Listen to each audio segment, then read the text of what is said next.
রাহুল অরুণোদয় বন্দ্যোপাধ্যায় তার মৃত্যু অত্যন্ত দুর্ভাগ্যজনক, এবং সেখানে যদি আমি ওকে অত্যন্ত পছন্দ করতাম, সেখানে যদি কারুর কোনো গাফিলতি থাকে নিশ্চিতভাবে আইনি ব্যবস্থা হওয়া উচিত।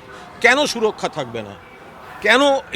কিন্তু এটাকে অনেকে অন্যভাবে ব্যবহার করছেন। একটা দুর্ঘটনা ঘটেছে, এবার সেখানে ঝুঁকি এই কথাগুলো বলে রাজনৈতিক রং লাগিয়ে বিজেপির দু একজন প্রার্থী, সিপিএমের কয়েকজন, একটা দুর্ঘটনা ঘটেছে ফিল্ম ইন্ডাস্ট্রি, অভিনেতা অভিনেত্রী প্রযোজক পরিচালকরা ছিলেন, সেখানে তৃণমূলের কোনো ব্যাপার ছিল না, একটা অত্যন্ত বাজে অ্যাক্সিডেন্ট ঘটেছে। তাহলে আপনারা সবাই মিলে ঠিক করুন ফিল্ম ইন্ডাস্ট্রির যে এখন থেকে স্টান্টম্যানদের কোনো কাজ করানো যাবে না, কিন্তু স্টান্টম্যানরা ঝুঁকি নিয়ে কাজ করবেন আর নাম হবে অভিনেতা অভিনেত্রীদের।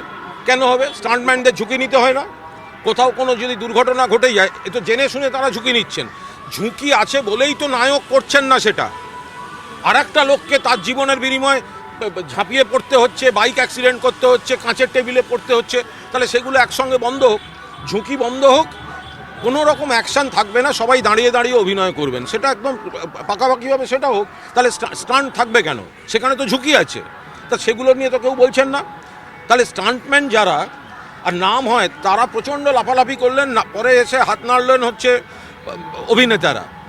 তাহলে অভিনেতারা ঝুঁকি আছে বলেই তো ওই দৃশ্যটা করছেন না। তাহলে ওই ধরনের সব দৃশ্য এই যারা এগুলো বলছেন তারা সবটা নিষিদ্ধ করে দিন, তাহলে ঝুঁকি থাকবে না। কর্মবিরতিটাকে কিভাবে দেখছেন? অনির্দিষ্টকালের জন্য আমি এটা পরিষ্কার কথা যে মৃত্যুটা হয়েছে নিশ্চিতভাবে মর্মান্তিক, এবং সেখানে শিল্পী এবং কলাকুশলীদের নিরাপত্তার প্রশ্ন আছে, তারা কর্মবিরতি ডাকতেই পারেন, এটা নিয়ে কোনো বক্তব্য নেই।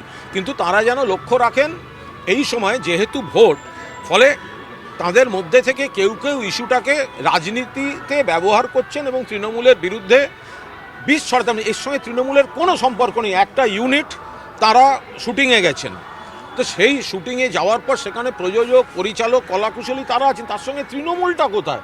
তার সঙ্গে রাজ্য সরকারটা কোথায়? তো সেখানে একটা দুর্ঘটনা ঘটেছে, যার জন্য দুর্ঘটনা ঘটেছে, যারা অসাবধান, তো তাদের বিরুদ্ধে 100 বার ব্যবস্থা নেওয়া হোক। কিন্তু সেটাকে যদি কেউ ভোটের রাজনীতিতে আনার চেষ্টা করেন, আমার জবাব হচ্ছে তাহলে অভিনেতা অভিনেত্রীরা এমন কোনো দৃশ্যে অভিনয় আর করা চলবে না যাতে তার বদলে স্টান্টম্যানকে থাকতে হয়। কারণ আপনারা ঝুঁকি শব্দটা ব্যবহার করছেন, তাহলে ঝুঁকি আছে বলে আপনি অভিনয় করছেন না, স্টান্টম্যানকে দিয়ে করাচ্ছেন। তাহলে ঝুঁকি থাকলে আপনি আর একটা লোকের, আমরা কি জানি এর মধ্যে কতজন স্টান্টম্যানের কোনো দুর্ঘটনা হয়েছে কিনা, গা হাত পা কেটেছে কিনা? তাহলে আমরা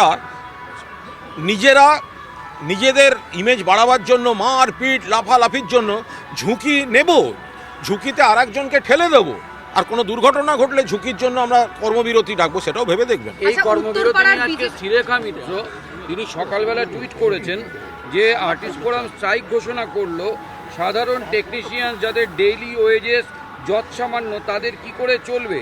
স্বরূপ বিশ্বাস এন্ড কোম্পানি যারা কথায় কথায় আর্টিস্ট টেকনিশিয়ানদের ব্যান বা এই শ্রীলেখা মিত্র যা বলার বলেছেন, উনি যখন ওনার যে পার্টির বলে উনি দাবি করেন উনি আদৌ কিসের কি আমি জানি না, আমি তো দেখেছি ওনাকে, মানে উনি যাই দাবি করুন, তা ওনার দল যখন ধর্মঘট ডাকতো কথায় কথায়, তো তখন মনে থাকতো না দিন আনা দিন খাওয়া লোকগুলো কি করবে।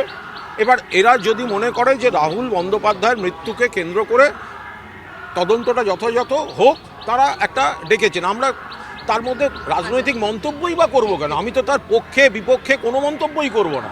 আমার বক্তব্য যে শুধু ওইটাকে যেন রাজনীতিতে ব্যবহার করা হচ্ছে, ভোটে ব্যবহার করা হচ্ছে, এটা না হয়।